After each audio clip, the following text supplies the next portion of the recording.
नमस्कार प्यारे साथियों, स्वागत है एक और नए सेशन में दोस्तों।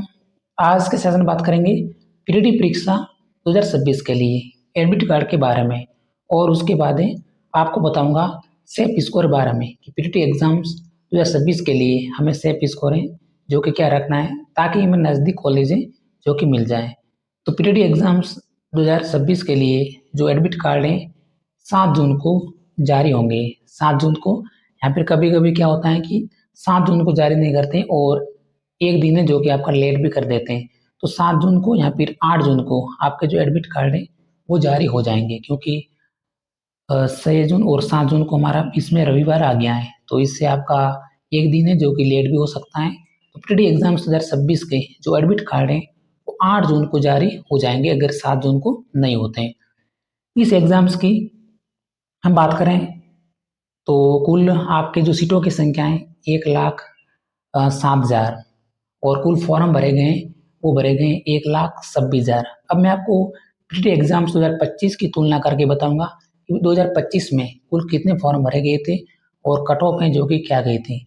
तो 2025 में जो कुल फॉर्म भरे गए थे वो भरे गए थे 1,02,000 और कुल सीटों की संख्या यही थी 1,07,000। पीटीटी एग्जाम्स 2025 में अगर मैं कट ऑफ की बात करूं तो बॉयज़ की आपके जो कट ऑफ गई थी 280 नंबर प्रथम लिस्ट की। 280 नंबर ये गई थी साइंस सब्जेक्ट की, क्योंकि साइंस सब्जेक्ट और आर्ट सब्जेक्ट इसमें जो कट ऑफ में रात दिन का अंतर रहता है। जो भी साइंस के व्यक्ति आपको इस साल भी ये कट ऑफ आपको ध्यान रखना है 380 के आसपास अगर आपको प्रथम लिस्ट में कॉलेज चाहिए। अगर मैं आर्ट सब्जेक्ट की बात करूँ तो जिन अभ्यर्थियों के 600 में से 300 से नंबर थे तो उनको जो कॉलेज है जो कि मिल गया था। अगर आपको बेस्ट कॉलेज चाहिए अपने घर के पास 5 किलोमीटर अगर कॉलेज है तो वो चाहिए, तो आपको स्कोर और भी इसे थोड़ा सा ज़्यादा रखना चाहिए। ठीक है, ये बात आपको ध्यान रखनी है। ये आपको ध्यान नहीं रखना है कि पीटीटी एग्जाम्स में जितने फॉर्म है उतने अभ्यर्थियों की संख्या है। तो आप कॉलेजें अगर थोड़े से नंबर कम होते हैं कॉलेज मिल जाती है, लेकिन कॉलेजें जो कि थोड़ी सी दूर मिल जाती हैं इसलिए आपको परेशानी का सामना है जो कि 2 साल करना होता है। तो इसलिए अभी से सिलेबस का ध्यान रखिए। अब हमारे पास 4 से 5 दिन का समय है, फिर भी हम तैयारी कर सकते हैं। तो रीजनिंग्स के अब आपको मैं बताऊंगा कि पीटीटी एग्जाम्स में पहला पार्ट आपको कौन सा करना है, क्योंकि कई अभ्यर्थियों का जो पेपर है पीटीटी एग्जाम्स का छूटता है, क्योंकि पहली बार एग्जाम्स देते हैं तो ये आपको पेपर जिस तरह से समयावधि होती है तो अक्सर छूटने के चांस होते हैं। पिछले साल भी हमने कई अभ्यर्थियों के पेपर छूटते हुए देखा था, तो आपको विशेषकर ध्यान रखना है। देखिए, सर्वप्रथम आपको पीटीटी एग्जाम्स में आपको पाठ करना है, वो करना है सामान्य जागरूकता का, यानी इसमें जीके के प्रश्न ये आपको सबसे पहले करने हैं।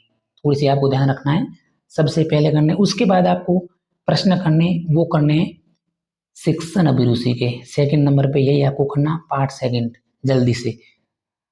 अब आपको देखिए सामान्य जागरूकता में इसमें आपको ज़्यादा समय नहीं लगना है, इसको 20 मिनट में आप जल्दी से पूरे प्रश्न जो कि कर देने, एक भी प्रश्न छोड़ना नहीं है क्योंकि नेगेटिव मार्किंग नहीं है।